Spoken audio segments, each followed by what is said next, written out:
fa isan'ny fanadinina atao hoe ny lalao farany famarahana zay natrehany Madagasikara dia teo amin'ny taranja basketball sy ny volleyball ka hoarahantsika amin'ity hariva ity zay ka ny famarahana teo amin'ny taranja basketball dia nanao podrony malagasy izay samy tompon-dakitsika azontsika ny medaly volamena na teo amin'ny lehilahy na teo amin'ny vehivavy hofitinina aminao anatin'ity fanadinina ity ny zava-nisy nandritra izay famarahana izay.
Ny taranja basketball taty amin'ny lalaon'ny nosy lasan'ny Madagasikara avokoa ny medaly volamena na teo amin'ny sokajy lehilahy na teo amin'ny sokajy vehivavy.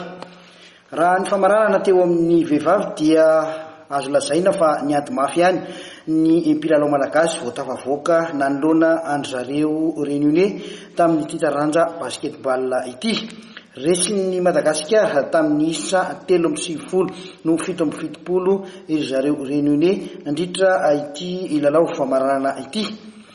Teo ampialatsasatra dia ary zareo réunionnais no nitarika tamin'ny isa 5 no 2. Teo amin'ny fidirana fahatelo sy faefatra dia nanova paikady nanafaingana ny lalao ny coach Meme ka dia nahitaim-bokany izany ka tsy araky ry zareo réunionnais intsony zany ny azakazaka nataon'ry Sidonie sy ry Lydia ary Anja ka dia nitondra napitatra ny elanelanisa teny amin'ny solaitra be maneho ny afaliny i Meme mpanazatra ny ekipam-pirenena malagasy. Mafy be naty miarana daholo zany tamin'ny 2015 soratra teo fianantsika nika zarenao natsera besika ika zay natongazany misy tavahoatra mena fa ny ady le ankizy manaraka an'le tolomarika menanazy famifanafiana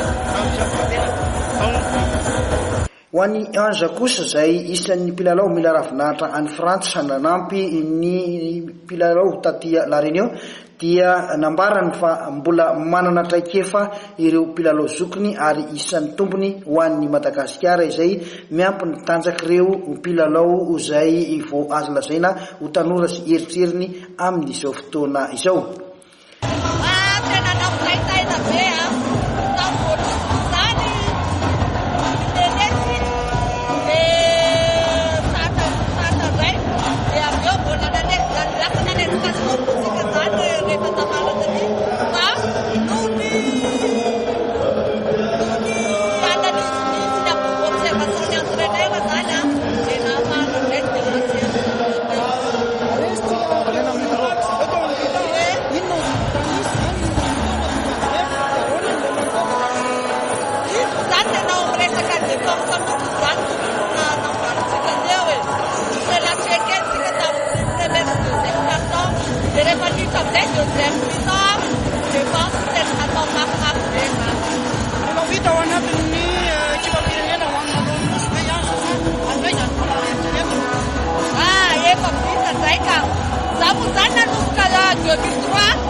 Inarnya pada uminoan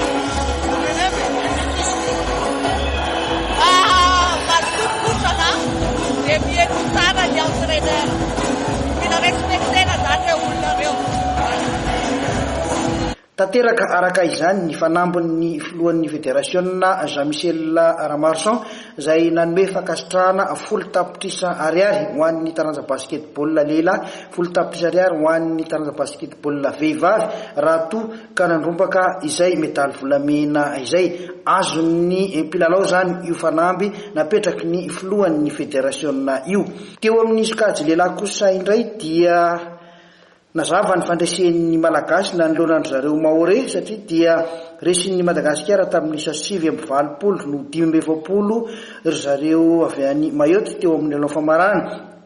Marina fa tany amin'ny taona 377 nahazoantsika anaram-boninahitra afara ny medaly volamena teo amin'ny taranja basketball ho an'ny sokajy zazalahy ity.